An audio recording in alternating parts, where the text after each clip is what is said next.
শুক্রবারে দুরুদ পাঠ ছাড়াও আরো একটা আমল আছে ভাই, যে আমলের সওয়াব পৃথিবীতে অন্য যে কোনো আমলের চাইতে বেশি। এত বেশি সওয়াব, এত বেশি বিনিময় আল্লাহ তাআলা অন্য কোনো আমলে দিবেন না, শুক্রবার একটা আমল করলে দিবেন। সেটা বলবো?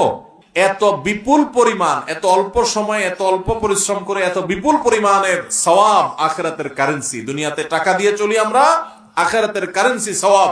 এত বিপুল পরিমাণ সওয়াব পাওয়া যাবে, অন্য আরেকটা আমল পাওয়া যায় না। অতএব এই জুমার দিনে আমলটা করবো তো ইনশাআল্লাহ।